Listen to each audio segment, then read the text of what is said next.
चीनी के ऊपर अंडे डालें और एक कमाल की रेसिपी बनाकर तैयार करें जो आपके हज़ारों नहीं बल्कि लाखों रुपए बचा सकती है। ये आपके लिए बहुत ही फ़ायदेमंद और बहुत ही हेल्दी बनेगी। तो बाउल में सबसे पहले 8 अदद अंडे तोड़ लेंगे। अब दूसरे बाउल में डाल देंगे 2 कप चीनी। तमाम अंडे इसके अंदर डाल देंगे और इसको हल्के हाथों से मिक्स कर लेंगे। आप इसको हैंड ब्लेंडर के साथ ग्राइंडर जग में भी मिक्स कर सकते हैं। इसको हैंड विस्क से हल्के हाथों से इस तरीके से मिक्स कर लेंगे। इसको साइड पर रख देते हैं। यहाँ पर बादाम, काजू, पिस्ते को छुरी से इस तरह से मोटा सा काट लेंगे। किशमिश, ड्राई फ्रूट्स और नारियल का पाउडर तकरीबन 4 चम्मच है।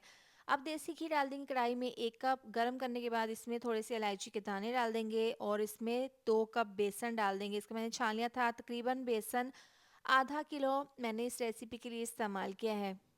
अब इस तरह से ये बेसन डालने के बाद नीचे से आंच स्लो रखनी है और इसको मिक्स करते जाना है। पहले ये ड्राई होगा, इसके बाद इस तरह से ये बिल्कुल पतला सा मिक्सचर हो जाएगा। इस पॉइंट पर आपने इसको भून लेना है, बिल्कुल स्लो आंच पर, तेज़ आंच पर नहीं इसको भूनना। इतनी देर में आपसे रिक्वेस्ट है, वीडियो पर प्यारा सा कमेंट लाजमी कर दिया करें। जब इसका हल्का सा कलर चेंज होगा और खुशबू आने लगेगी तो अब अंडों का और चीनी वाला मिक्सचर इसके अंदर डाल देंगे। तमाम बाउल को अच्छे से साफ़ कर लेंगे और अंडे वाला मिक्सचर डालते ही आपने तेज़ी से चम्मच को चलाते हुए इस तरह से दोनों चीज़ों को मिक्स कर लेना है और इसको पका लेना है मीडियम टू लो आंच पर। अब इसमें ड्राई फ्रूट्स डाल देंगे, नट्स डाल देंगे। ये डालने के बाद इसको मिक्स कर लेंगे। बस यहाँ पर आपने थोड़ी सी मेहनत करनी है, चम्मच को चलाते हुए इसकी भुनाई कर लेनी है।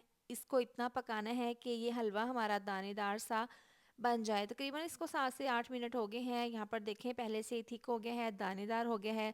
इसको मैंने ट्रे के अंदर डालकर इस तरह से इसको जमा लिया था। एकदम मुंह में घुल जाने वाला बहुत ही रसीला हलवा तैयार है।